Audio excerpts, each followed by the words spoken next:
Motocross, a sport for people with no fear, challengers of the extreme. To race is to lead, and to lead is victory. In the outdoors, one needs to be tough, to rule, and to be the best. Losing is not an option. Some may think of motocross as their hobby, an adrenaline-filled sport they want to engage in, but as for Bornok Mangosong, motocross is who he is and what makes who he is. Nauna pa ako nagkaroon ng motor kasi sa bike. Kasi motocross na ito din siya. Basta para pag-isip mo sa mundo, motocross na agad. Motor, araw-araw, yun ang gusto kong gawin, motor. Tapos pagkapatulugin ako, tatakas ako. Pagtulog na yung tatay, tatakas ako kasi pag-motor kami. Hindi pinakulat na mga magulang ko sa akin na rescue sport. Parang, ang pagkakaintindi ko ng bata na ako, masaya, enjoy, gano'n lang. Hindi ko minsan naisip na delikado pala yung sport. Motocross. Parang ngayon lang, nung namatay yung kapatid ko, yun lang, nalaman ko na, parang na-realize ko na delikado pala. Kaya medyo nagbago yung, nagbago yung riding style ko. Kasi dati, iba ako sumakay ng motor eh, parang pati sa ibang riders, kapwa-riders ko, nagiging danger ako dati minsan. Kasi sa sobra kong wild, hindi ko iisip, na delikado, sobrang laki ng insurance kasi merong time na talagang hirap na hirap kami. Hirap yung buong pamilya namin.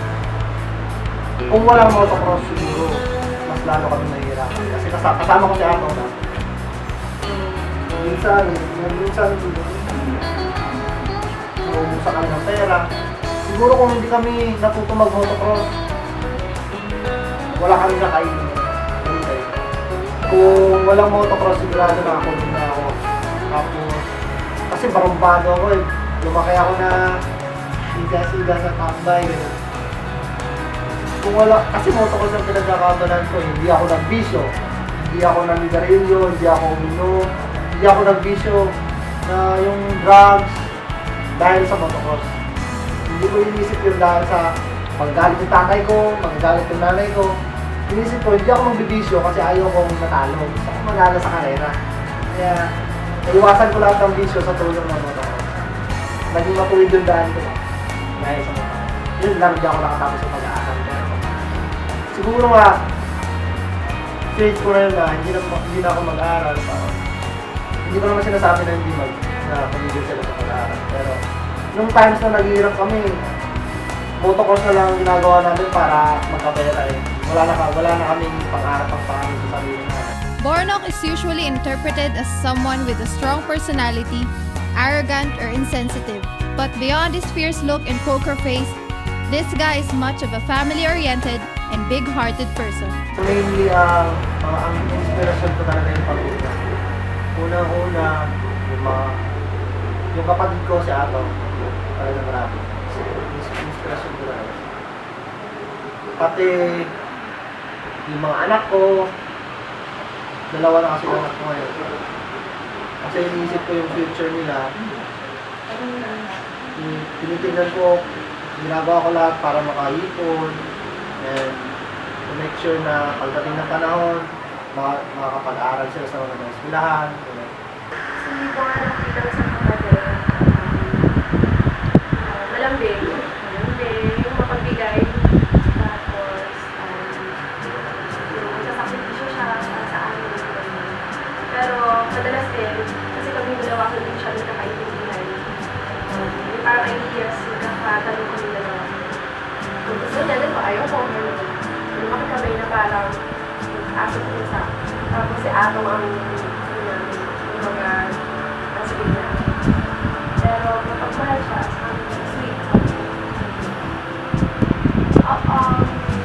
Kaya naman din yung part sa amin na sobrang wala kami.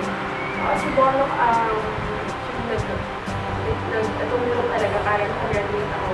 Kasi parang third year college na ako nun, tapos marami naman ako gumaduate. Hindi parang lahat ng kinikita niya sa pag-motocross niya na ano talaga, hindi sa akin parang supportan ako pag gusto niya mag-aaral. Graduate pa rin. Graduate pa rin. Nung una, parang natatakot ako kasi gano'n kalimutan. Pero yun ang gusto niya talaga. Bali ang nag-umpisa kasi yung papa niya. Siya ang nag-umpisa sa kanila lang. Wala na kayo from 3 years ago. Dito kami lumaki. Dito sa garahe ba. Mga motor, tatay ko, mga motor namin. Every afternoon, dati na maliliit pa kami. Pagkagaling namin sa school, hindi na kami maglalakad siya, hindi na kami mamamasyal-masyal pa kasi excited kami umuwi ba? Kasi magpa-practice na. Yun lang, banding-banding, every afternoon, magpa-practice kami sa race lang namin sa likod. Kasama ko pa yung kapatid ko dati. Ang mga memories dito, halos ngayon, sa kapatid ko na, kaya ako.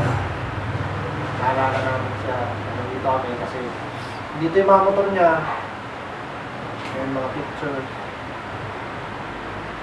Parang madrama tong madrama dito eh, kasi yun nga, masakit sa akin na nawala yung kapatid ko, pero kailangan mag-move on and siya mismo nagsabi, life is too short. Kaya dapat kung ano yung parang make the most out of your life na lang ba? Parang gawin mo na lahat ng kaya mong gawin. Huwag ka na magsayang ng panahon. Kasi malaki na yung sinayang ng panahon ba? Natin, wala nang ginagawa. Pero ngayon, medyo focus ka na talaga. Focus sa family and sa sports na mahal ko na sports. Bilang asawa, alam ko naman, naiintindihan ko naman na gusto niya yung motocross. So, ayun, support lang. Kami na rin yung mag-a-adjust. Kung kailangan niya mag-train, sige, okay lang. Tapos, yun nga, sabi niya kanina, pag may oras siya kung kailangan niya mag-train, kailangan niya mag-focus doon. Tapos, kung wala naman, sa pamilya siya. So, binibigyan niya inuuna yung priorities niya, tapos kung may vacant time siya, sa pamilya naman siya. Okay naman siya, mabait, responsible siya ngayon. Mas responsible na siya. Ang pinagkakabalahan ko lang, pamilya ko, every time na wala akong karera, kasama ko sila. Parang wala akong waste na time ba. Pag walang karera, pamilya, banding-banding, tapos training, tapos karera. Atong did not just stand as Bornok's younger brother, but was also his kuya's inspiration to do well and excel in their motocross career. Naalala ko siya palagi, every time na gumagawa ako ng mali.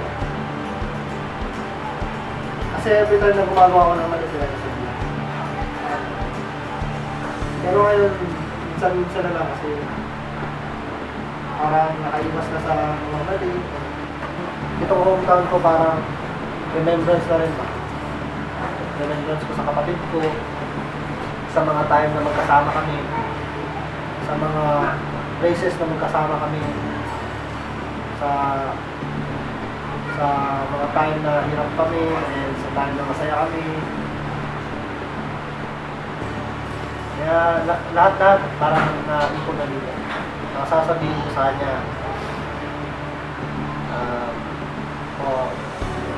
hopefully masaya na siya ngayon. Saan man siya, kung nandito man siya, kung kasama, kung nanonood na siya sa mga karera, sana masaya siya kasi nakikita niya yung pagbabago ko. Sa tingin ko masaya naman siya kasi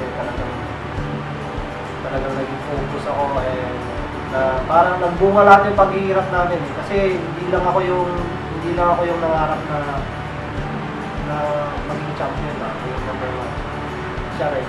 Mangosong is currently racing in the Phoenix Motocross Series and indeed giving the 14th-time Rider of the Year, Glenn Aguilar, a hard time as they both compete for the first spot in the podium.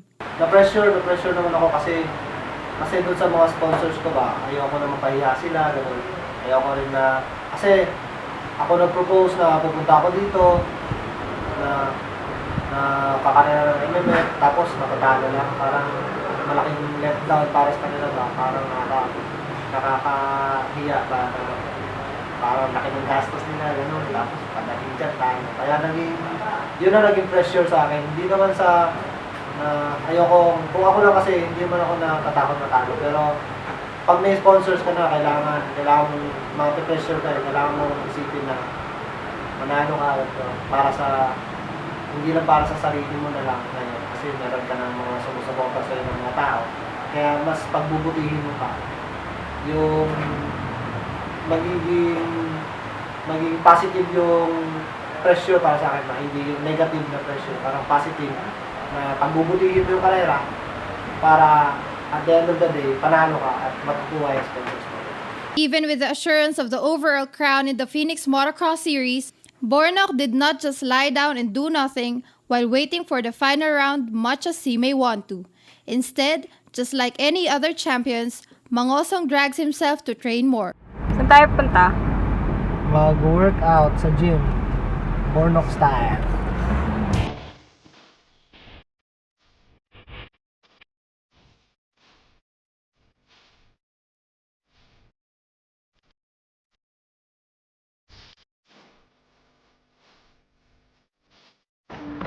Let's go. Maraming turuan.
A tough situation in life may have dragged Bornok Mangosong to the world of motocross, but he never regrets it. It may be the reason why he'd lost someone he dearly loved, but at the end of the day, he is nothing but grateful because this world opened a very wide door for him to have his life straightened out. Hi, Bornok Motocross. Mapombo Summer Racing Team. Watch me race in BMX TV. The final leg of the Phoenix Motocross Series 2019.